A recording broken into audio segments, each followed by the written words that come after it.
What is liver disorder? ಪಿತ್ತ ತಯಾರಾಗುವಂಥ ಜಾಗ. ತುಂಬಾ ಅತಿಯಾಗಿ ಎಕ್ಸರ್ಸೈಸ್ ಮಾಡ್ತಾ ಇದ್ದೀನಿ, ಮಸಲ್ ಡ್ಯಾಮೇಜ್ ಆಗಿದೆ, ಅದಕ್ಕೆ ರಿಪೇರಿಗೆ ಹೋಗಬೇಕು. Okay, those amino acids will go and get repair.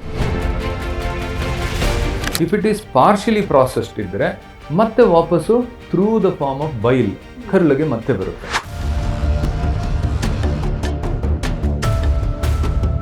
ಈಗ ಬ್ಲಡ್ ಸರ್ಕ್ಯುಲೇಷನ್ ಹೆಂಗಾಗುತ್ತೋ ಅದೇ ರೀತಿಯಲ್ಲಿ ಪಿತ್ತ ಮತ್ತು ರಕ್ತ ಕಂಟಿನ್ಯೂಸ್ ಆಗಿ ಸೆಕ್ರೀಟ್ ಆಗೋದು ಮತ್ತು ರೀಪ್ರಾಸೆಸ್ ಆಗೋದು ಆಗ್ತಾ ಇರ್ತದೆ. ನಮ್ಮ ಹಾರ್ಟ್ ಯಾವ ರೀತಿಯಲ್ಲಿ ಕೆಲಸ ಮಾಡ್ತಿರ್ತದೆ ಅದ್ಭುತವಾಗಿ, ಅದೇ ರೀತಿಯಲ್ಲಿ ಲಿವರು ಕೆಲಸ ಮಾಡ್ತಿರ್ತದೆ. ಧಾತ್ ಅಭಿ ಏಕ್ ದೇ ಸಕ್ತಾ ಹೈ, ಲಿವರ್ ತೋ 32 ದೇನಾ ಅಂತ ಹೇಳ್ತಾರೆ.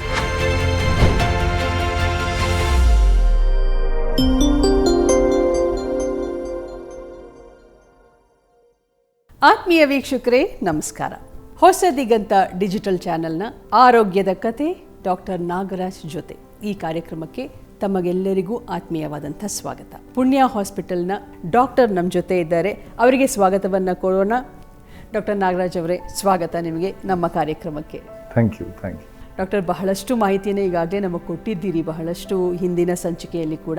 ಇವತ್ತು ನಾನು ಲಿವರ್ ಬಗ್ಗೆ ತಿಳ್ಕೊಳ್ಳೋಣ ಅಂತ ಬಂದಿದ್ದೀನಿ. What is liver disorder first of all?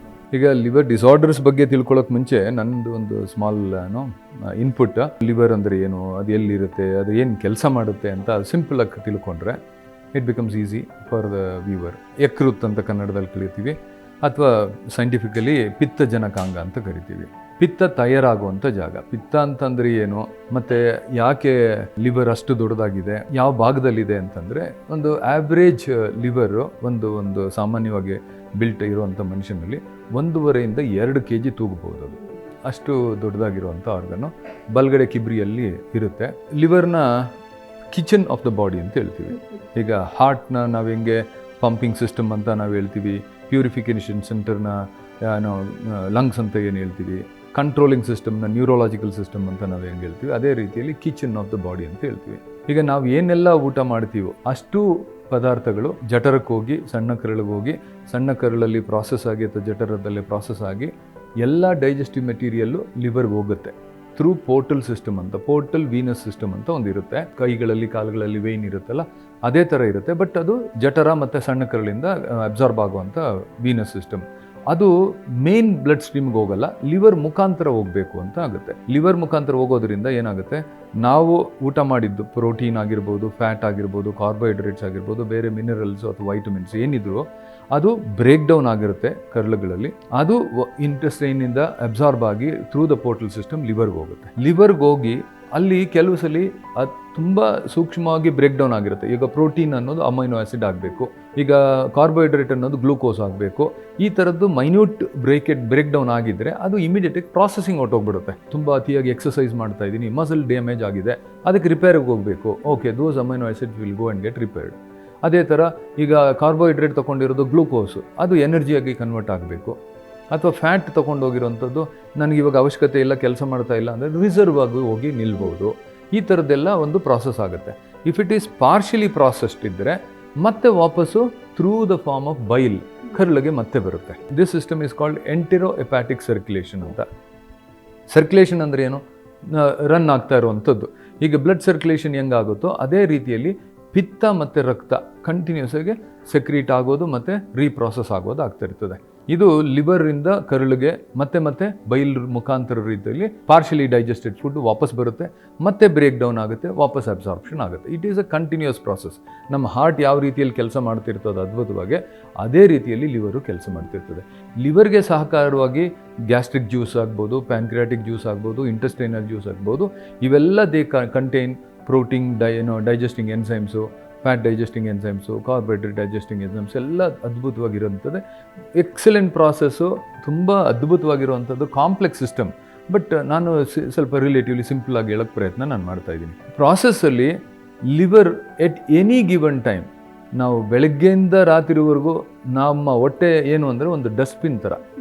ನಾವು ಏನೆಲ್ಲ ಬೇಕೋ ಅದನ್ನೆಲ್ಲ ಹಾಕ್ತಾಯಿದ್ದೀವಿ.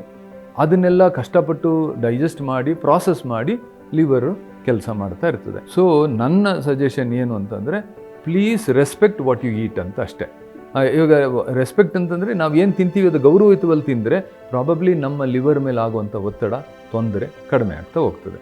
ಸೊ ಡಿಸಾರ್ಡರ್ಸ್ ಅಂತ ಅನ್ನೋದಕ್ಕೆ ಹೋಗೋಕ್ಕೆ ಮುಂಚೆ we should know what we are doing. ಈಗ ಇದರಲ್ಲಿ ಒಂದು ಸಿಂಪಲ್ ವೇ ನಗಾಡೋ ಥರ ಅನಿಸುತ್ತೆ. ಈಗ ನೀವು ಆಗಲೇ ಹೇಳ್ತಾ ಇದ್ದೆ ಅಬ್ಯೂಸು, ಆಲ್ಕೋಹಾಲ್ ಅಂತೆಲ್ಲ ಹೇಳ್ತಾ ಇದ್ರಿ.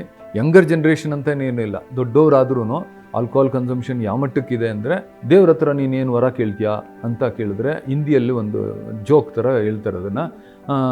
ಭಗವಾನ್ से जाके धात अभी एक दे सकता है, ಲಿವರ್ ತೋ 32 ದೇನಾ ಅಂತ ಹೇಳ್ತಾರೆ. 32 ಹಲ್ಲಿರುತ್ತೆ, ಅಲ್ಲಿ ಬೇಡ, ಒಂದೇ ಒಂದು ಹಲ್ಲು ಕೊಟ್ಟರು ಪರವಾಗಿಲ್ಲ, 32 ಲಿವರ್ ಕೊಟ್ಬಿಡು ದೇವ್ರೆ ಅಂತ ಕೇಳ್ತೀನಿ ಅಂತ ಅಂದ್ಬಿಟ್ಟು, ಅಂದರೆ ಅಷ್ಟು ಕುಡಿಬೋದು ನಾನು ಅನ್ನೋ ಒಂದು ಇದು ಅಭಿಪ್ರಾಯಕ್ಕೆ. ಸೊ ನನಗೆ ಲಿವರ್ ಡ್ಯಾಮೇಜ್ ಆದರೂ ಪರವಾಗಿಲ್ಲ, ನಾನು ಕುಡಿಯೋದು ಮಾತ್ರ ಬಿಡಲ್ಲ ಅನ್ನೋದು ಒಂದು ಬ್ಯಾಡ್ ಕಲ್ಚರ್ ಇದೆ.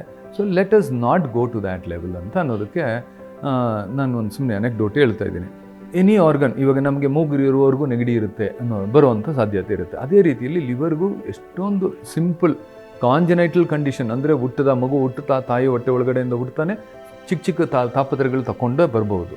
ಅದೇ ರೀತಿಯಲ್ಲಿ ಬೇರೆ ಬೇರೆ ಸಣ್ಣ ಸಣ್ಣ ತೊಂದರೆಗಳು, ಸಿಂಪಲ್ ಆ್ಯಕ್ಟಿವಿಟೀಸು ಎಲ್ಲ ಬರುವಂಥದ್ದು ಇರ್ತದೆ. ಎಷ್ಟೊಂದು ಬಿಲಿಯರಿ ಟ್ರೀ ಅಂತ ಇರ್ತದೆ. ಈಗ ನಾನು ಬೈಲ್ ಪ್ರೊಡಕ್ಷನ್ ಲಿವರ್ ಮಾಡುತ್ತೆ ಅಂತ ಹೇಳ್ತಾ ಇದ್ದೆ, ಪಿತ್ತಜನಕಾಂಗ ಅಂತ. ಆ ಪಿತ್ತ ತಯಾರಾಗಿದ್ದು ಬೈಲ್ ಡಕ್ಟ್ ಮುಖಾಂತರ ಕರ್ಳಿಗೆ ಬರಬೇಕು. ಆ ಪ್ರಾಸೆಸ್ ಒಳಗಡೆ ಕೆಲವು ಸಲ ಆ ಪ್ರಾಸೆಸ್ಸೇ ಕಂಪ್ಲೀಟ್ ಆಗಿರಲ್ಲ. ಡೆವಲಪ್ಮೆಂಟಲ್ ಪ್ರಾಸೆಸ್ಸಲ್ಲಿ ಬ್ಲಾಕೇಡ್ ಇರ್ತವೆ, ಸ್ಟ್ರಿಕ್ಚರ್ಸ್ ಇರ್ತವೆ, ಹಂಗೆಲ್ಲ ಇರೋದು ಸ್ವಲ್ಪ ಕಾಂಪ್ಲೆಕ್ಸ್ ಸಿನಾರಿಯೋ ಆಗಿಬಿಡ್ತದೆ. ಕಾಂಜನೈಟಲ್ ಡಿಸಾರ್ಡರ್ಸಿಂದನೇ ಬರುವಂಥದ್ದು, ಅಥವಾ ಲಿವರ್ ಒಳಗಡೆ ಕ್ಯಾನ್ಸರ್ ಉಟ್ಕೊಂಡು ಬರ್ಬೋದು ಮಗು ತಾಯಿ ಹೊಟ್ಟೆ ಒಳಗಡೆಯಿಂದ.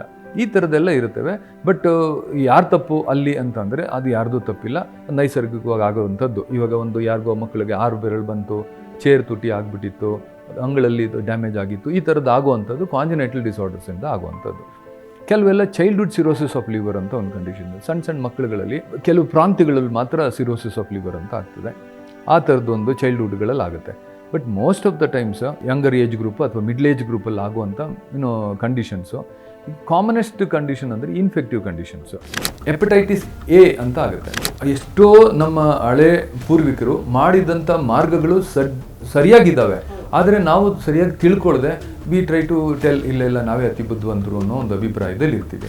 ಜಾಂಡೀಸ್ ಬಂದಿರೋರಿಗೆ ತುಪ್ಪ ತಿನ್ನಬೇಡ, ನಾನ್ ವೆಜಿಟೇರಿಯನ್ ತಿನ್ನಬೇಡ ಅಂತ ಅಂದರೆ ಅದಕ್ಕೆ ಪ್ರಾಸೆಸ್ ಮಾಡೋಕ್ಕೆ ಶ್ರಮ ಜಾಸ್ತಿ. ನಾಟಿ ವೈದ್ಯ ಪದ್ಧತಿಗಳಿದ್ದಾವೆ, ಏನೇನೋ ಔಷಧಿಗಳು, ಮದ್ದುಗಳು, ಇನ್ನೊಂದೇನೋ ಕೊಡ್ತಾರೆ.